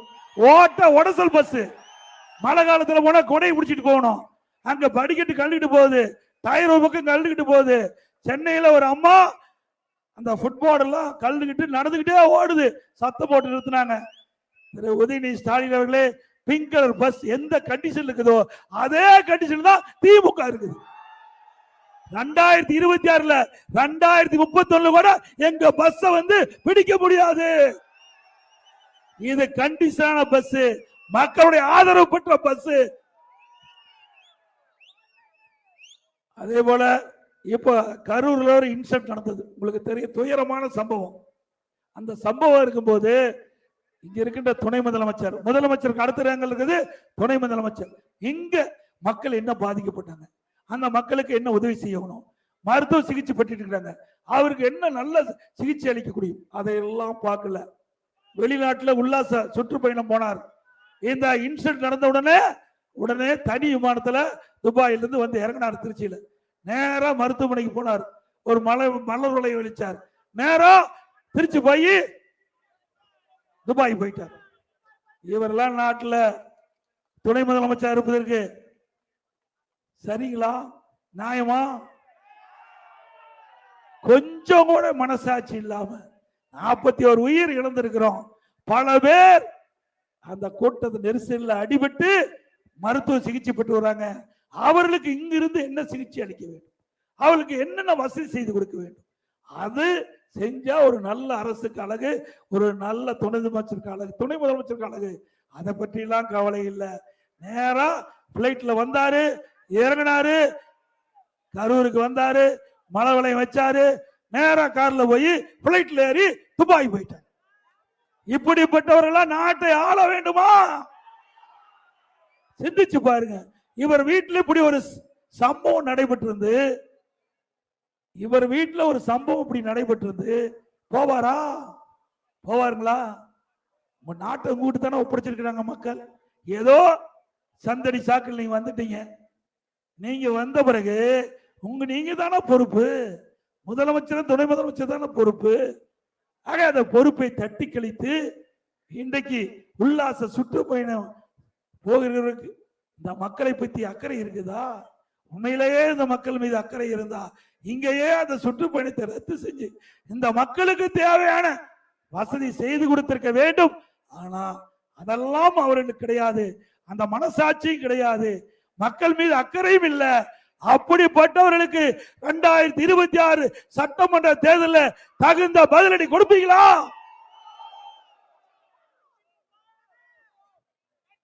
அதோட இப்ப உங்களுடன் ஸ்டாலின், யாருடன் ஸ்டாலின்? இப்போ ஒரு இது மாதிரி விளம்பரத்தால் அடிச்சு ஒரு 46 பிரச்சனை இருக்குதா மக்களுக்கு. 46 பிரச்சனைய வீடு வீடு அதிகாரி வந்து உங்ககிட்ட கேட்டு உங்களுக்கு என்ன பிரச்சனைக்கு என்று ஒரு மனு எழுதி கொடுத்தீங்களா? அந்த மனு கொண்டு போய் சம்பந்தப்பட்ட அதிகாரி கொடுத்து பிரச்சனை தீர்ப்பாங்களா? நடக்குமா? இன்னும் திமுகவுக்கு ஆயுள் காலமே 7 மாசம் தான். 7 மாசம் தான் ஆயுள் காலம். கிட்டத்தட்ட 53 மாசம் மக்கள் கொடுத்து கொடுத்து மனு கொடுத்து கொடுத்து எதுவுமே நடக்கல. ஆனா ஒன்னே ஒண்ணு, முதலமைச்சர் 4 வருஷமா தமிழ்நாட்டு ஆண்டு 46 பிரச்சனை கண்டுபிடிச்சிருக்காரு. 46 பிரச்சனை மக்களிட்டு இருப்பதாக கண்டுபிடிச்சிருக்கிறார். அது பாராட்டு தெரிவிக்கலாம். ஒரு முதலமைச்சர் பிரச்சனை தீர்ப்பதற்கு தான் முதலமைச்சரா மக்கள் தேர்ந்தெடுப்பாங்க. ஆனா பிரச்சனையை கண்டுபிடித்த முதலமைச்சர் இந்தியாவிலேயே தமிழ்நாடு முதலமைச்சர். நோபல் பரிசா கொடுக்கலாம்.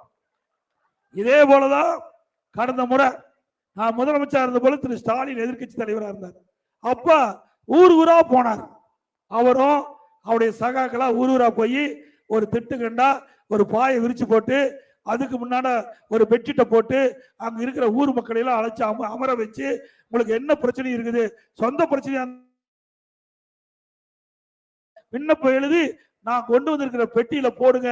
பெட்டியை பூட்டி சீலு வச்சு பத்திரமா வீட்டுக்கு எடுத்துட்டு போய் எங்களுடைய திமுக ஆட்சிக்கு வந்த உடனே அந்த பெட்டியை சீலை உடைச்சு பெட்டியை திறந்து மனுவை எடுத்து படிச்சு பார்த்து தீர்ப்பு செய்யறாங்க.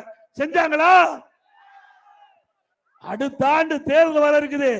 மக்களை ஏமாற்றி மக்களுடைய வாக்குகளை பெறுவதற்காக இப்படிப்பட்ட விளம்பர மாடல் அரசு செயல்பட்டு கொடுக்க என்பதை எண்ணி பாருங்க. அதை விட உங்களுடன் ஸ்டாலின் என்று இந்த இதையும் மக்கள் நம்பி மனு எழுதி கொடுத்தாங்க அதிகாரிக்கு. அந்த மனு சிவகங்கையில திருப்புவனம் என்ற இடத்துல ஆத்துல கிடக்குது. இந்த உங்களுடன் ஸ்டாலின் என்ற திட்டத்தின் கொடுக்கப்பட்ட மனு ஆத்துல கிடக்குது. அதே போல புதுக்கோட்டையில வடை சுடுறாங்க. அந்த வடை சுடுற கடையில பொட்டலம் கட்டுறதுக்கு இந்த மனு வச்சிருக்கிறாங்க. எப்படி மக்களை ஏமாற்றுறாங்க பாருங்க. ஒரு படத்துல சதுரங்க வேட்டைன்னு நினைக்கிற ஒரு படம், அந்த படத்துல ஒருவரை ஏமாற்ற வேண்டும்னா ஆசை தூண்ட வேணும். அப்படி மக்களுடைய ஆசை தூண்டி கவர்ச்சிகரமா பேசி வாக்களை பெற்று ஆட்சிக்குவதற்கு ஸ்டாலின் அரசு இப்படி ஒரு நாடகத்தை அரங்கேற்று என்பதை நாம் எண்ணி பார்த்து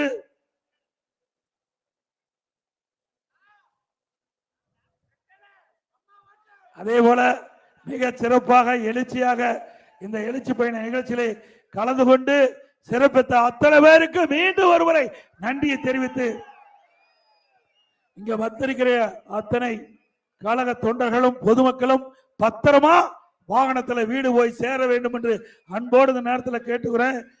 வாகன ஓட்டுநர் நம்முடைய மக்களை அவருடைய இல்லங்களுக்கு பத்திரமா கொண்டு போய் சேர்க்க வேண்டும் என்று அன்போடு கேட்டு 2026 ஆண்டு நடைபெற்ற சட்டமன்ற பொதுத் தேர்தலில் அனைத்து இந்திய அண்ணா திராவிட முன்னேற்ற கழக தலைமையிலே அமைக்கப்படுகின்ற கூட்டணியின் சார்பாக நிறுத்தப்படுகின்ற வேட்பாளருக்கு இரட்டை சின்னத்திலே வாக்களித்து வெற்றி பெற செய்யுங்கள். மக்களை காப்போம், தமிழகத்தை மீட்போம். மக்களை தமிழகத்தை மக்களை தமிழகத்தை மக்களை தமிழகத்தை பை பை ஸ்டாலின். நன்றி, வணக்கம்.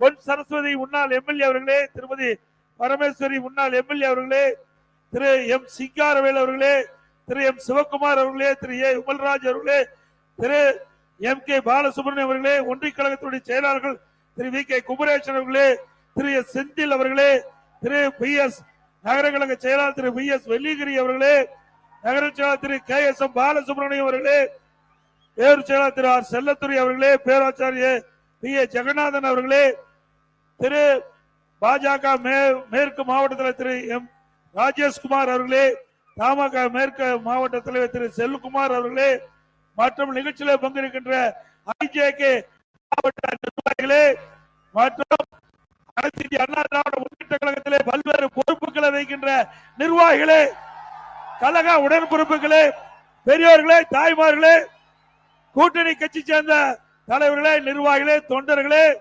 வரியந்து சிறப்பித்துக் கொண்டிருக்கின்ற விசைத்தறி தொழிலாளர்களே, கைத்தறி தொழிலாளர்களே, விவசாயிகளே, விவசாய தொழிலாளர்களே, இளைஞர் பட்டாளர்களே, மகளிரை சேர்ந்த சகோதரிகளே, மற்ற ஊடக நண்பர்களே, பத்திரிகை நண்பர்களே, அனைவருக்கும் என்னுடைய முதற்கண் நன்றி கலந்த வணக்கம்.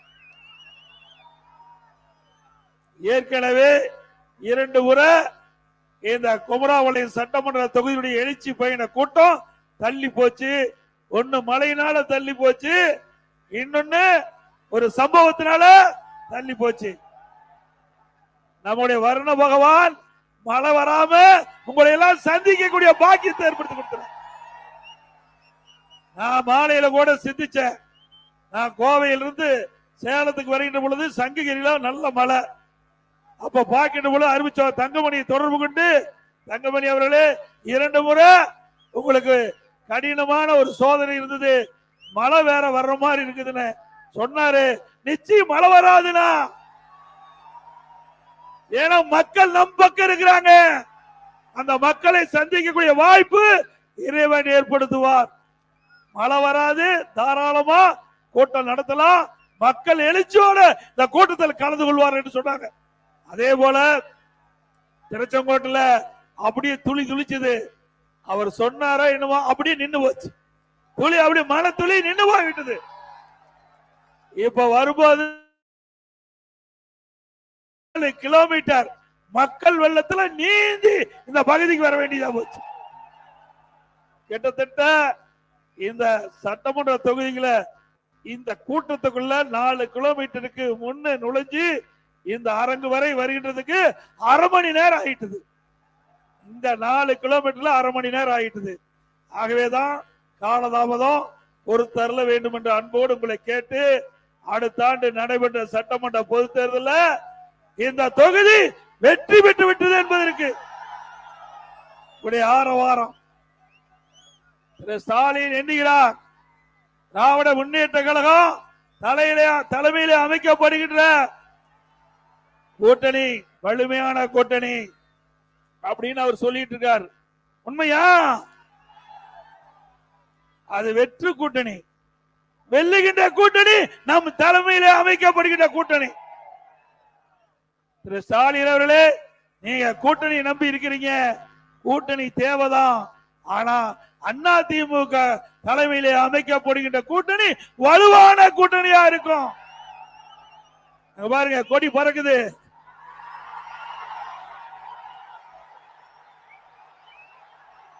பிள்ளையார் சொல்லி போட்டாங்க, எழுச்சி ஆரவாரம். ஸ்டாலின் அவர்களே, குமராபாளையத்தில் நடைபெற்ற கூட்டத்தினுடைய ஆரவாரம் செவிய தொலைச்சுக்கிட்டு போகுது. உங்களுடைய திட்டம் நிறைவேறாது. ஆகாயத்துல கோட்டை கட்டி கனவு கண்டு கொண்டிருக்கின்றீங்க. அந்த கனவு காணல் நீராகத்தான் போகும். உங்களுடைய ஆட்சியில மக்கள் கண்ட பலன் என்ன? துன்பம், துயரம், வேதனை. எத்தனை மக்கள் கண்டாங்க? 53 மாத திராவிட முன்னேற்ற கழக ஆட்சியில மக்களுக்குன்னு ஏதாவது திட்டத்தை கொண்டு வந்து நிறைவேற்றுகிறீர்களா? இன்றைக்கு நாட்டுல கடனை வாங்கி, இந்தியாவிலேயே அதிக கடனை வாங்கி நம்ம எல்லாம் கடன்காரனாக்குறதுதான் திமுக ஆட்சியுடைய சாதனை. வேற என்ன சாதனை படைச்சிருக்கிறீங்க? அனைத்து இந்திய அண்ணா திராவிட முன்னேற்ற கழகம் 2011 இருந்து 2021 வரை ஒரு பொற்கால ஆட்சி நாங்க கொடுத்தோம்ல. சட்ட ஒழுங்கு சிறப்பா இருந்தது. சிறுமிக்கு பாதுகாப்பு, பாட்டியம்மாவுக்கும் பாதுகாப்பு. இன்றைக்கு திராவிட முன்னேற்ற கழக ஆட்சியில சிறுமிக்கு பாதுகாப்பு இல்ல, பெண்களுக்கு பாதுகாப்பு இல்ல. இன்றைக்கு பாட்டியம்மாவுக்கு பாதுகாப்பு இல்ல, ஒட்டுமொத்தமா மக்களுக்கே பாதுகாப்பு இல்ல. இருக்குதா? இன்றைக்கு அண்ணா திமுக ஆட்சியில் கேட்ட பொழுது தொலைக்காட்சியில தங்க என்ன நிலவரம், வெள்ளி என்ன நிலவரம், காய்கறி என்ன நிலவரம், மார்க்கெட்ல பொருள்கள் என்ன நிலவரம்னு அறிவிப்பாங்க. எப்பொழுது திமுக ஆட்சி வந்ததோ இப்பொழுது நம்முடைய தொலைக்காட்சியில கொலை நிலவரம் என்ன அதுதான் பார்க்கப்படுகிறது. இன்றைக்கு போதைப் பொருள், கஞ்சா மற்றும் பல்வேறு ரூபத்தில் போதைப் பொருள் தமிழகத்தில் நடமாட்டம் அதிகரித்து விட்டது. பல முறை இந்த ஆட்சியாளருக்கு தெரிவிக்கப்பட்டு விட்டது. சட்டமன்றத்தில் குரல் கொடுத்தோம். திரு ஸ்டாலின் அவர்களே, உங்களுடைய ஆட்சியில போதைப் பொருள் விற்பனை அமோகமாக நடைபெற்றுக் கொண்டிருக்கிறது. தடுத்து நிறுத்தங்கள். இளைஞர்கள், மாணவர்கள், பொதுமக்கள் இந்த போதைக்கு அடிமையாகி சீரழியக்கூடிய நிலை தமிழகத்தில் ஏற்பட்டுகின்றது. இது அழிவு பாதைக்கு தமிழ்நாடு சென்று கொண்டிருக்கிறது. இதை தடுத்து நிறுத்துங்கள் என்று பல முறை சட்டமன்றத்திலே இந்த முதலமைச்சருடைய கவனத்துக்கு கொண்டு வந்தோம். அறிக்கையின் வாயிலாக வெளியிட்டோம், ஊடகத்தின் வாயிலாக பேட்டி கொடுத்தோம். ஒன்று நடக்கல. இன்றைக்கு இதே முதலமைச்சர் இந்த தொலைக்காட்சியின் வாயிலாக கோரிக்கை வைக்கிறார். இளைஞர்களே, போதையின் பாதையில் செல்லாதீர்கள். எப்பொழுது போதைக்கு அடிமையாகி சீரழிஞ்சு அந்த குடும்பமே நாசமா போச்சு. அப்படிப்பட்ட நிலைமையில இப்ப முதலமைச்சருக்கு நானோதை வந்து இளைஞர்களே போதையின் பாதையில் செல்லாதீர்கள் நாங்கள் சொல்லுகின்ற பொழுது உரிய நடவடிக்கை எடுக்கப்பட்டிருந்தால் மாணவர்கள், இளைஞர்கள், பொதுமக்கள் பாதிப்புக்குள்ளா இருக்க மாட்டாங்க. தமிழகத்தில் போதைப் பொருள் நடமாட்டத்தை தடுத்து நிறுத்தியிருக்கலாம். ஆனால் எதிர்க்கட்சி சொல்லுவதை அவர் பொருட்படுத்தாத காரணத்தினால் இன்றைக்கு தமிழகம் போதைப் பொருள் நிறைந்த மாநிலமா இன்றைக்கு உருவாகிவிட்டது. அண்ணா திமுக ஆட்சி வளர்ந்தவுடன் இந்த போதைப் பொருளுக்கு முடிவு கட்டப்படும், சட்ட ஒழுங்கு சீர் செய்யப்படும், பாதுகாப்பான மாநிலமாக உருவாக்கப்படும். அண்ணா திமுக ஆட்சியில் சட்டத்தின் ஆட்சி நடைபெற்றது.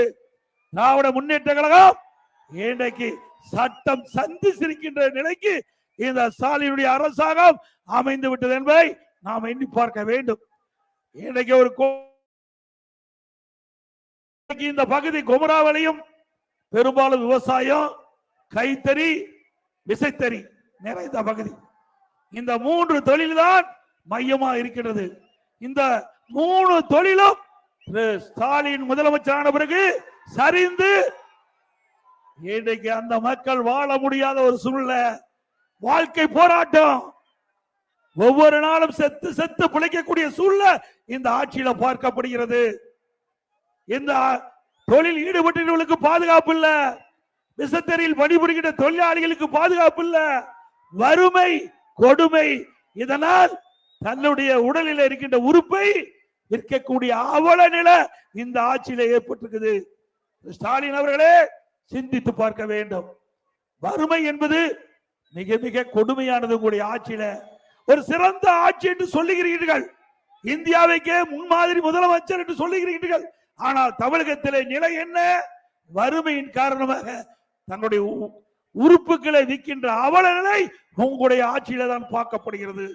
அதுவும் திராவிட முன்னேற்ற கழக எம்எல்ஏ அவர் நடத்துகின்ற மருத்துவமனையில இந்த கிட்னி முறைகேடு நடைபெற்றதாக அரசுக்கு புகார் வந்தவுடன் திமுக அரசாங்கம், திமுக எம்எல்ஏ குழு அமைக்கப்பட்டு அங்கே மருத்துவமனையிலே சோதனை செய்யப்படுகிறது. சோதனையிலே கிட்னி முறைகேடு நடைபெற்றதாக கண்டறியப்பட்டு உறுப்பு மாற்று அறுவை சிகிச்சைக்கு தடை விதிக்கப்பட்டது. ஆனால் உறுப்பு மாற்று அறுவை சிகிச்சை செய்கின்ற மருத்துவமனை அந்த நிர்வாகத்தின் மீது எந்த நடவடிக்கை எடுக்கல. கொடுமை. வறுமையின் காரணமாக பணத்தாசை காட்டி அந்த ஏழைகளை அழைத்து சென்று அவருடைய கிட்னியை முறைகேடாக எடுத்திருக்கின்றார்கள். அதற்கு இந்த அரசு உரிய நடவடிக்கை எடுக்கவில்லை. ஆளுங்கட்சி எம்எல்ஏ என்ற ஒரே காரணத்திற்காக அவர் மீது இந்த அரசு நடவடிக்கை எடுக்கவில்லை. இன்றைக்கு மதுரை அங்க இருக்கின்ற உயர் நீதிமன்ற கிளை கடுமையாக இந்த சாடி இருக்கின்றது. இந்த கிட்னி முறைகேடு இதை வன்மையாக கண்டித்திருக்கின்றது. இதற்கு உரிய நடவடிக்கை எடுக்க வேண்டும். இதற்கு தனி அதிகாரி அமைக்கப்பட்டு இன்னும் அந்த அதிகாரிகள் தங்களுடைய பணியை துவங்கவில்லை. சிந்திச்சு பாருங்க. இந்த கிட்னி முறைகேடு நடைபெற்று ஒரு மாதத்திற்கு மேலாகிறது. உயர்நீதிமன்றம் தனி ஒரு அமைப்பை ஏற்படுத்தி விசாரிக்க வேண்டும் என்று தீர்ப்பு கூறி இன்னும் இந்த அரசாங்கம் நடவடிக்கை எடுக்கல. ஏன்னா திமுக எம்எல்ஏ, அதனால நடவடிக்கை எடுக்கல. அண்மையில கரூர்ல ஒரு சம்பவம் நடந்தது. 41 பேர் பலியானார்கள். 41 உயிர், விலை மதிக்க முடியாத 41 உயிரை நாம் இழந்து இருக்கின்றோம். அதற்கு இரவோடு இரவாக நீதிமன்றம் அளிக்கின்ற தீர்ப்புக்கு முன்னதாகவே குழு அமைக்கிறீங்க. வேகமா விசாரணை மேற்கொள்கிறீங்க. இங்கே ஒரு நியாயம், அங்கே ஒரு நியாயம். ஆக எண்ணி பார்க்க வேண்டும். இது ஒரு கொடுமையான செயல். இந்த கிட்னி முறைகேடை ஏன் விசாரிக்கவில்லை? அதே நேரத்தில் கரூர் நடந்த சம்பவத்தை அவசரமாக விசாரிக்க வேண்டிய தேவை என்ன? இதிலேதான் உள்நோக்கம் இருக்கின்றது. அதெல்லாம் நீதிமன்றத்தில் இருக்கின்ற காரணத்தாலே ஆழமாக பேச முடியவில்லை. ஒரு நபர் கமிஷன் இந்த அரசாங்கம் அமைக்கப்பட்டிருக்குது. ஒரு நபர் கமிஷன் அமைக்கப்பட்ட பிறகு யாரும் வெளியிலே தகவல் சொல்லக்கூடாது. அதுதான் நீதி. ஆனால் திராவிட முன்னேற்ற கழகம் அதை கடைபிடிக்கவில்லை. ஒரு நபர் கமிஷன் அமைத்தது திராவிட முன்னேற்ற கழக அரசாங்கம். அந்த அரசாங்கமே அதிகாரிகளை வைத்து பேட்டி கொடுக்க செய்கிறார்கள். ஒரு துறையின் செயலாளர் பேட்டி கொடுக்கிறார். அவர் அரசியல்வாதியாக மாறிவிட்டார். திமுகவுக்கு கைகூலியாக மாறிவிட்டார். அவர் சொல்லுகிறார், கையை காட்டியிருந்தா பிரச்சனை ஏற்பட்டிருக்காரு. அதுக்காக உங்களுக்கு சம்பளம் கொடுக்கிறாங்க. உங்களுடைய பணியை நீங்க செய்யுங்க. அரசியல்வாதி அரசியல் பேசட்டும், அதிகாரிகள் அரசியல் பேசக்கூடாது. அதே வேற ஏடிஜிபி சட்ட ஒழுங்கு ஏடிஜிபி பேசுறார். அவர் இந்த கூட்டத்தில் நடைபெற்ற சம்பவத்தை பற்றி குறிப்பிடுகிறார். அதே வேளையில் ஒரு டிஎஸ்பி தலைமையில கரூர் சம்பவத்தை விசாரிக்க வேண்டும் என்று அங்கே ஒரு குழு போட்டு டிஎஸ்பி விசாரிச்சுட்டு இருக்கிறார். ஏடிஜிபி சொல்லுவது ஒரு கதை, ஏடிஜிபி ஒரு கருத்தை சொல்லுகிறார். அதன்படிதானே டிஎஸ்பி நடப்பார். அவர் எப்படி முழுமையான விசாரணை எங்கே நடைபெறும்? ஆக திட்டமிட்டு சதி செய்கின்ற செயல் அம்பலமாகிவிட்டது. அதற்காகத்தான் இந்த 41 உயிர்கள் இன்றைக்கு விலைமதிக்க முடியாத உயிரை இழந்திருக்கின்றோம். இதற்கு நியாயமாக தீர்ப்பு கிடைக்க வேண்டும் என்று மக்கள் எண்ணுகிறார்கள். அதற்காகத்தான் சிபிஐ விசாரணை வேண்டும் என்று குரல் கொடுத்துக் கொண்டிருக்கின்றோம். வேண்டுமல்ல, சிபிஐ விசாரணை வேண்டுமல்ல. ஏன்னா இதிலே பாதுகாப்பு குறைபாடு இருப்பதாகத்தான் சொல்கிறார்கள். பாதுகாப்பு குறைபாடுனா காவல்துறை. அப்ப காவல்துறையை இதை விசாரிச்சா இதே காவல்துறை வச்சு விசாரிக்கப்பட்டால் நியாயம் கிடைக்காது. ஆகவே மக்களுக்கு நியாயம் வேணும், உண்மை தெரிய வேண்டும். அதற்காக சிபிஐ விசாரிக்க வேண்டும் என்று நாங்கள் கோரிக்கை வைத்தோம். உச்ச நீதிமன்றத்தில் வருகிற 10ஆம் தேதி இந்த வழக்கு வருகிறது. நல்ல தீர்ப்பு கிடைக்கும் என்று எண்ணுகிறோம். ஒட்டுமொத்த தமிழ் மக்களுடைய எண்ணம் உச்ச நீதிமன்றத்தின் மூலமாக நிறைவேறும் என்று நம்புகிறோம். உண்மை வெளியே வரும். இந்த சதி திட்டத்திற்கு யார் பொறுப்பாளர்களோ அவர்கள் நிச்சயமாக இந்த சம்பவத்துக்கு பொறுப்பாளராக ஆவார் என்பதை மட்டும் நேரத்தில் தெரிவித்து இன்றைய தினம்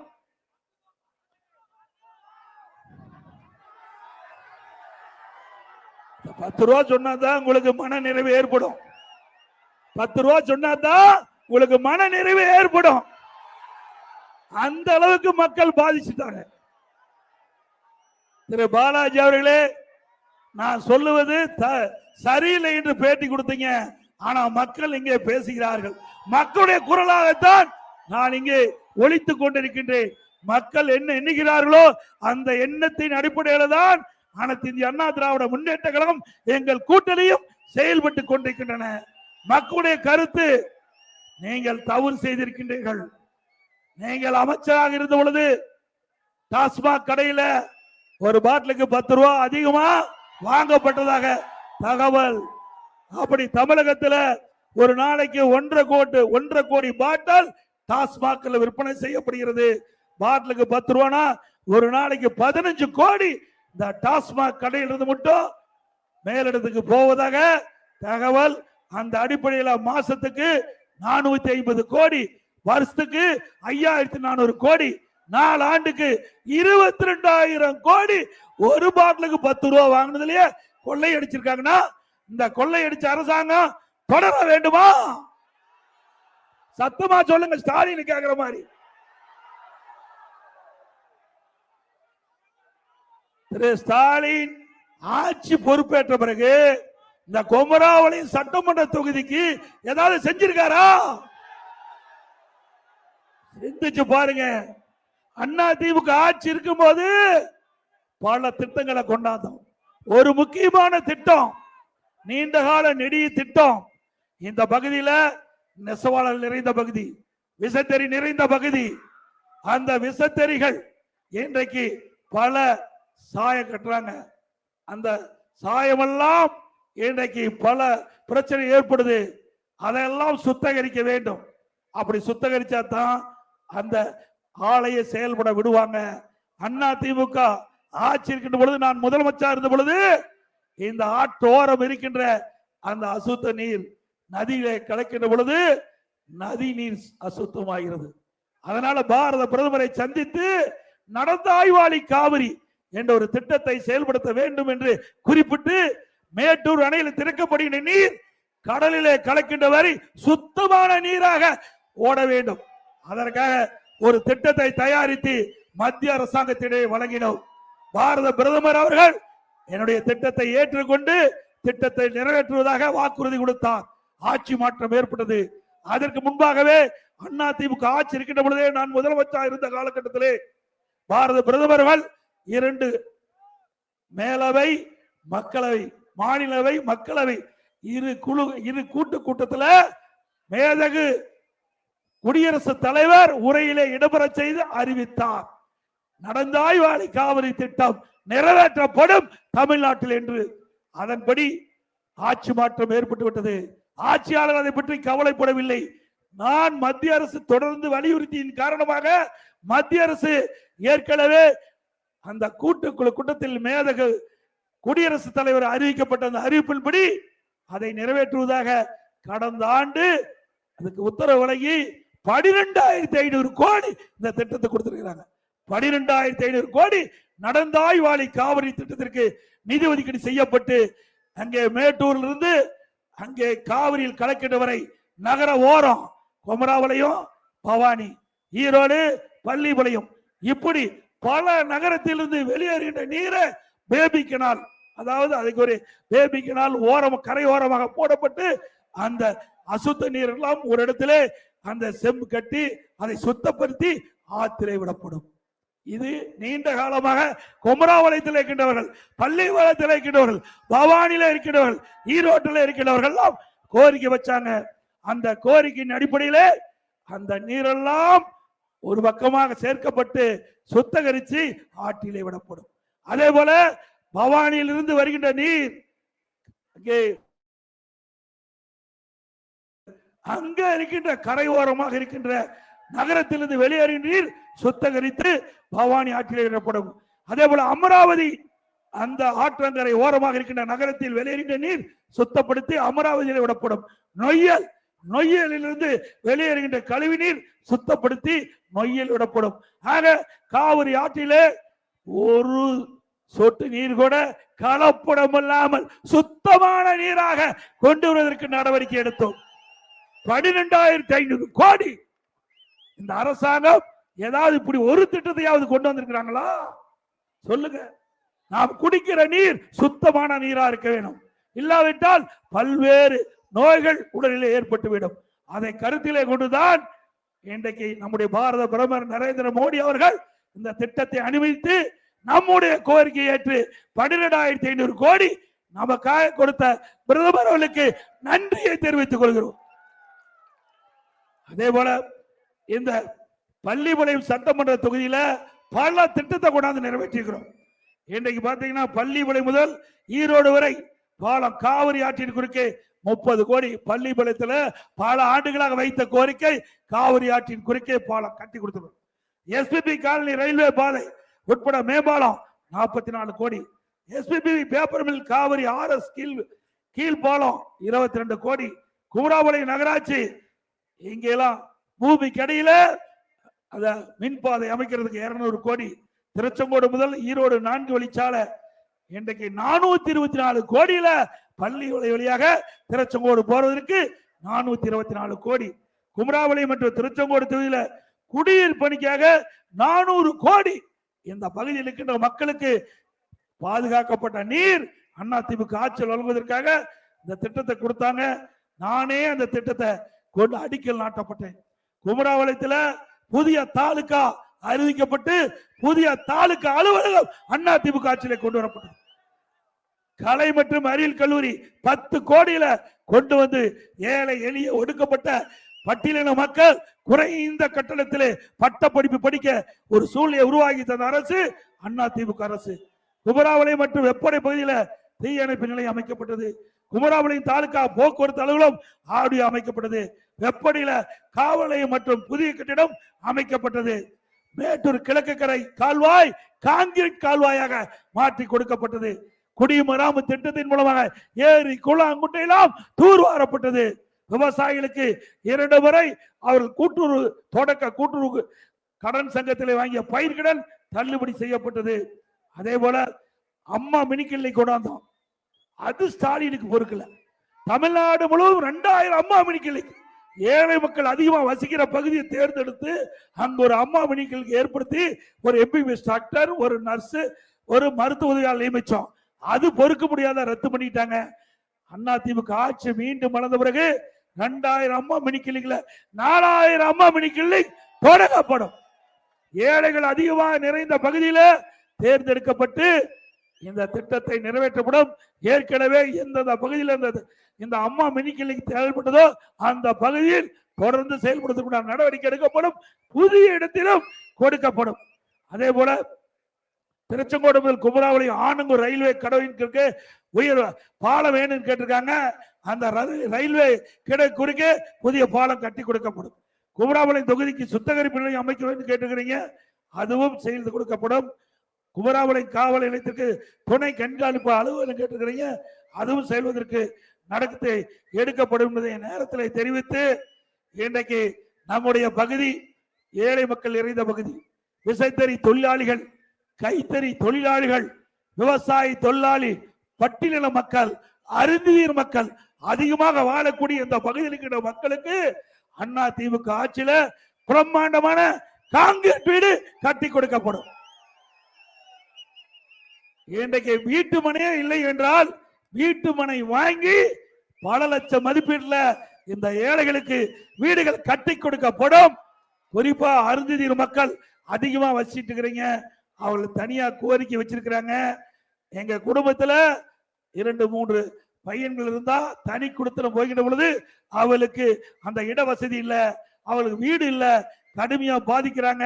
அரசுடைய கவனத்தில் நாங்க இருக்கின்ற பொழுது கவனத்திற்கு கொண்டு வந்தார்கள். அதிமுக ஆட்சி மலர்ந்தவுடன் அந்த குடும்பத்தில் எத்தனை பேர் தனி குடித்தனம் இருந்தாலும் யாராருக்கெல்லாம் வீடு இல்லையோ அவருக்கெல்லாம் பல லட்சம் மதிப்பிலே அரசாங்கமே நிலம் வாங்கி தந்து வீடு கட்டி தரப்படும். அதே போல இன்றைக்கு ஒவ்வொரு தீபாவளி வருகின்ற பொழுதும் அந்த தீபாவளி பண்டிகையை முன்னிட்டு நம்முடைய தாய்மார்களுக்கும் நம்முடைய சகோதரிகளுக்கும் நல்ல இந்த சேலை நம்முடைய விசைத்தறியிலே நெய்யப்பட்டு அந்த விசைத்தறி தொழிலாளருக்கு வேலை வாய்ப்பு உருவாக்கி தரப்படும். அதே போல கைத்தறி நெசவாளர்கள் ஏற்கனவே திராவிட முன்னேற்ற கழக ஆட்சியில திருமண உதவி திட்டம், தாலிக்கு தங்க திட்டம் நிறுத்தப்பட்டது. அதிமுக ஆட்சியுடன் அந்த திட்டம் தொடர்ந்து வழங்கப்படும். அந்த திருமண உதவி திட்டத்துல மணமகளுக்கு பட்டு சேலை வழங்கப்படும், மணமகனுக்கு பட்டு வேஷ்டி வழங்கப்படும். இந்த பட்டு சேலை, பட்டு வேஷ்டி கைத்தறி நெசவாட்டு கொடுத்து நெய்து கொள்முதல் செய்யப்படும்.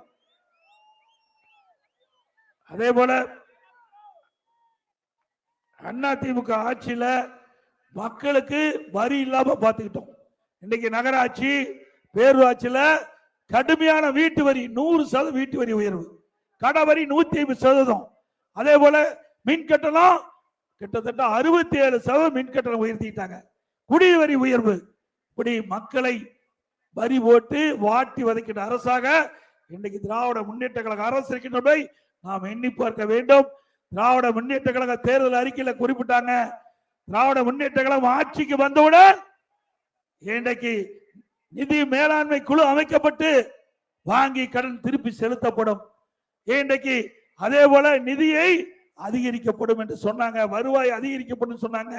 ஆட்சி பொறுப்பேற்று 4 ஆண்டுல 4,38,000 கோடி கடன் வாங்கி இருக்கிறாங்க. இந்த ஆண்டு 25-26ல 1 லட்சம் கோடி கடன் வாங்க போறாங்க. ஆக மொத்தம் திராவிட முன்னேற்ற கழகம் 5 ஆண்டு கால ஆட்சியில 5,38,000 கோடி கடன் வாங்க போறாங்க. இன்றைக்கு ஸ்டாலின் பேசுறார், இந்தியாவிலேயே தமிழகம் முதன்மையான மாநிலம் என்று. எதுனா கடன் வாங்குதல முதன்மையான மாநிலம், கடன் வாங்குறதுல முதன்மையான மாநிலம். மக்கள் எல்லாம் என்ன ஸ்டாலின் தானே கடன் வாங்குறாரு, வாங்கிட்டு போறான்னு நினைக்காதீங்க. எல்லாம் உங்க தலையில வந்து வெடிய போகுது. எல்லாம் மக்கள் தான் இந்த பணத்தை திருப்பி செலுத்த முடியும். அரசாங்கம் எப்படி செலுத்தும்? வரி போட்டு உங்களிடத்திலிருந்து வசூல் பண்ணி அந்த கடனை திருப்பி செலுத்த வேண்டும். ஆக ஒரு நிர்வாக திறமையற்ற அரசாங்கம் ஸ்டாலின் அரசாங்கம். அது மட்டுமல்ல, அதிமுக ஆட்சி இருந்தது, இப்படிப்பட்ட நிலைமை இல்ல. நிறைய திட்டங்களை கொண்டாந்தோம், நிறைய கல்லூரி, நிறைய பாலம், நிறைய சாலை, அவ்வளவு கொண்டாந்து கூட நாங்க அதிகமா கடன் வாங்கல. கிட்டத்தட்ட தமிழகத்துல 73 ஆண்டு காலம் பல ஆட்சி தமிழகத்திலே ஆட்சி செய்திருக்காங்க. முதல்ல காங்கிரஸ் ஆட்சி, அப்புறம் திமுக, அப்புறம் அதிமுக, திமுக, அதிமுக மாறி மாறி தமிழகத்தில் 73 ஆண்டு காலம் ஆட்சி செய்த பொழுது 2021ல தமிழ்நாட்டுடைய கடை 5,18,000 கோடி. 4 ஆண்டு திமுக ஆட்சிக்கு வந்து அடுத்த ஆண்டு ஒரு ஆண்டு சேர்த்துனா 5,38,000 கோடி கடை. 73 ஆண்டு காலம் தமிழ்நாட்டுடைய கடை 5,18,000 கோடி. 5 ஆண்டு திராவிட முன்னேற்ற கழக ஆட்சியுடைய கடை 5,38,000 கோடி. சிந்திச்சு பாருங்க, எவ்வளவு ஒரு மோசமான ஆட்சி. இன்றைக்கு தமிழ்நாட்டு மக்களை கடன்காரன் ஆக்குனதுதான் திமுகவுடைய சாதனை. இப்படிப்பட்ட ஆட்சி தொடர வேண்டுமா? அதே போல விலைவாசி விண்ணை முட்டிக்கிட்ட அளவுக்கு உயர்ந்து போச்சு.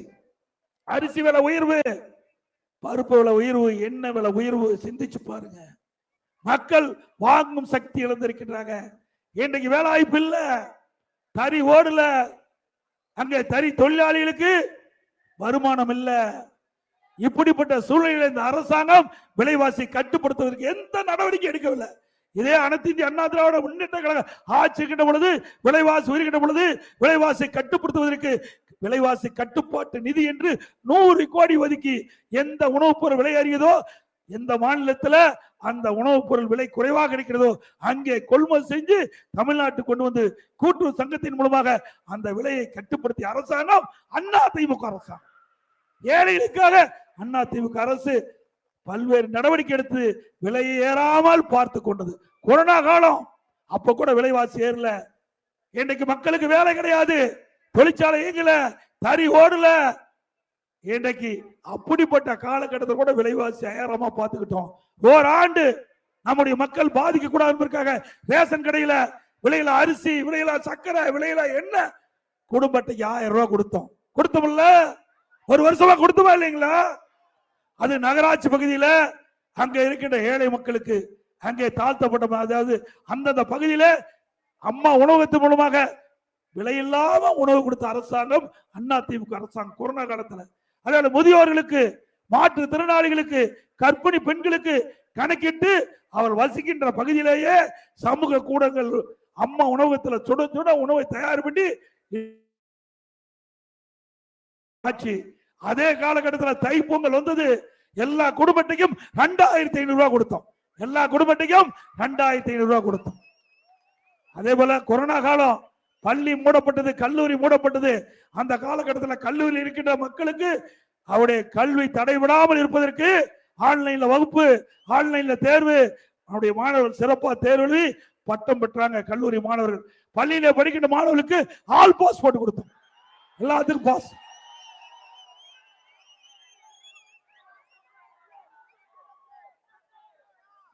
அதே போல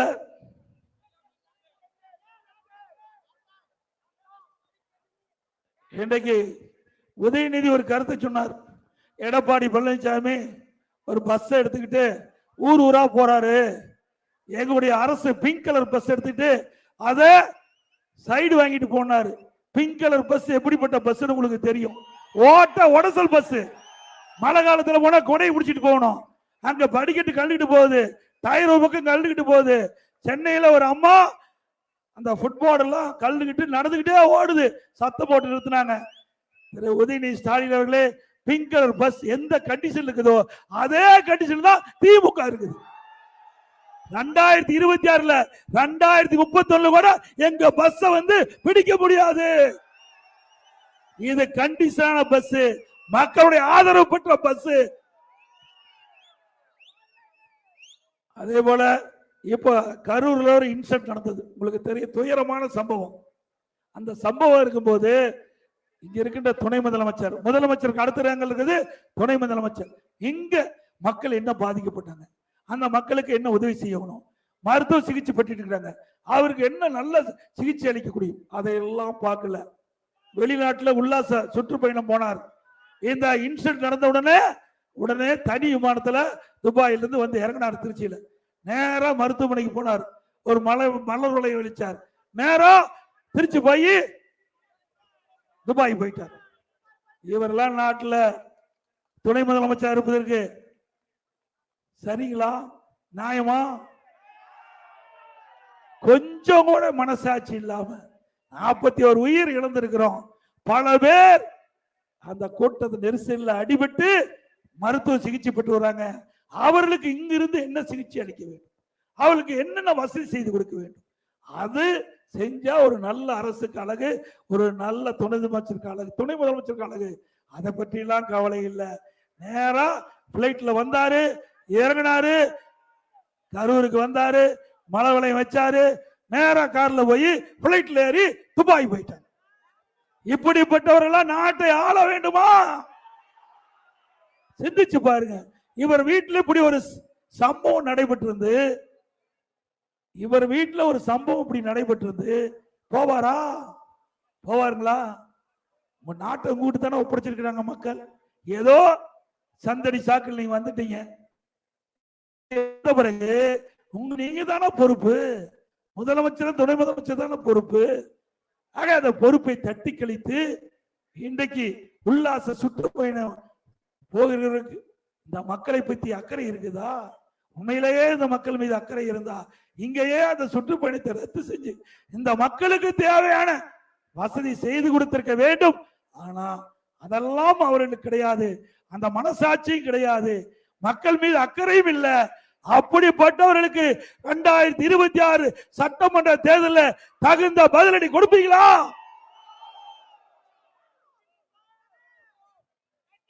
அதோட இப்போ உங்களுடன் ஸ்டாலின், யாருடன் ஸ்டாலின்? இப்போ ஒரு இது மாதிரி விளம்பரத்தால் அடிச்சு ஒரு 46 பிரச்சனை இருக்குதான் மக்களுக்கு. 46 பிரச்சனைய வீடு வீடு அதிகாரி வந்து உங்ககிட்ட கேட்டு உங்களுக்கு என்ன பிரச்சனைக்கு என்று ஒரு மனு எழுதி கொடுத்தீங்களா? அந்த மனு கொண்டு போய் சம்பந்தப்பட்ட அதிகாரி கொடுத்து பிரச்சனை தீர்ப்பாங்களா? நடக்குமா? இன்னும் திமுகவுக்கு ஆயுள் காலமே 7 மாசம் தான். 7 மாசம் தான் ஆயுள் காலம். கிட்டத்தட்ட 53 மாசம் மக்கள் கொடுத்து மனு கொடுத்து எதுவுமே நடக்கல. ஆனா ஒண்ணு முதலமைச்சர் 4 வருஷமா தமிழ்நாட்டு ஆண்டு 46 பிரச்சனை கண்டுபிடிச்சிருக்காரு. 46 பிரச்சனை மக்களிட்டு இருப்பதாக கண்டுபிடிச்சிருக்கிறார். அது பாராட்டு தெரிவிக்கலாம். ஒரு முதலமைச்சர் பிரச்சனை தீர்ப்பதற்கு தான் முதலமைச்சரா மக்கள் தேர்ந்தெடுப்பாங்க. ஆனா பிரச்சனையை கண்டுபிடித்த முதலமைச்சர் இந்தியாவிலேயே தமிழ்நாடு முதலமைச்சர், நோபல் பரிசா கொடுக்கலாம். இதே போலதான் கடந்த முறை நான் முதலமைச்சர் இருந்த போல திரு ஸ்டாலின் எதிர்கட்சி தலைவராக இருந்தார். அப்ப ஊரா போனார். அவரும் அவருடைய சகாக்களா ஊரா போய் ஒரு திட்டு கண்டா ஒரு பாயை விரிச்சு போட்டு அதுக்கு முன்னாட ஒரு பெட்ஷீட்டை போட்டு அங்க இருக்கிற ஊர் மக்களை எல்லாம் அழைச்சு அமர வச்சு, உங்களுக்கு என்ன பிரச்சனை இருக்குது, சொந்த பிரச்சனையா இருந்தாலும் பரவாயில்ல, இல்லது பொது பிரச்சனையா இருந்தாலும் பரவாயில்ல, விண்ணப்பம் எழுதி நான் கொண்டு வந்திருக்கிற பெட்டியில போடுங்க. பெட்டி பூட்டி சீல் வச்சு பத்திரமா வீட்டுக்கு எடுத்துட்டு போய் எங்களுடைய திமுக ஆட்சிக்கு வந்த உடனே அந்த பெட்டி சீலை உடைச்சு பெட்டியை திறந்து மனுவை எடுத்து படிச்சு பார்த்து தீர்ப்பு செய்யறாங்க. செஞ்சாங்களா? அடுத்த ஆண்டு தேர்தல் வர இருக்குது. மக்களை ஏமாற்றி மக்களுடைய வாக்குகளை பெறுவதற்காக இப்படிப்பட்ட விளம்பர மாடல் அரசு செயல்பட்டு கொண்டு என்பதை எண்ணி பாருங்க. அதை விட உங்களுடன் ஸ்டாலின் என்று இந்த இதையும் மக்கள் நம்பி மனு எழுதி கொடுத்தாங்க அதிகாரிக்கு. அந்த மனு சிவகங்கையில திருப்புவனம் என்ற இடத்துல ஆத்துல கிடக்குது. இந்த உங்களுடன் ஸ்டாலின் என்ற திட்டத்தின் கொடுக்கப்பட்ட மனு ஆத்துல கிடக்குது. அதே போல புதுக்கோட்டையில வடை சுடுறாங்க. அந்த வடை சுடுற கடையில பொட்டலம் கட்டுறதுக்கு இந்த மனு வச்சிருக்கிறாங்க. எப்படி மக்களை ஏமாற்றுறாங்க பாருங்க. ஒரு படத்துல சதுரங்க வேட்டைன்னு நினைக்கிற ஒரு படம், அந்த படத்துல ஒருவரை ஏமாற்ற வேண்டும்னா ஆசை தூண்ட வேணும். அப்படி மக்களுடைய ஆசை தூண்டி கவர்ச்சிகரமா பேசி வாக்களை பெற்று ஆட்சிக்குவதற்கு ஸ்டாலின் அரசு இப்படி ஒரு நாடகத்தை அரங்கேற்று என்பதை நாம் எண்ணி பார்த்து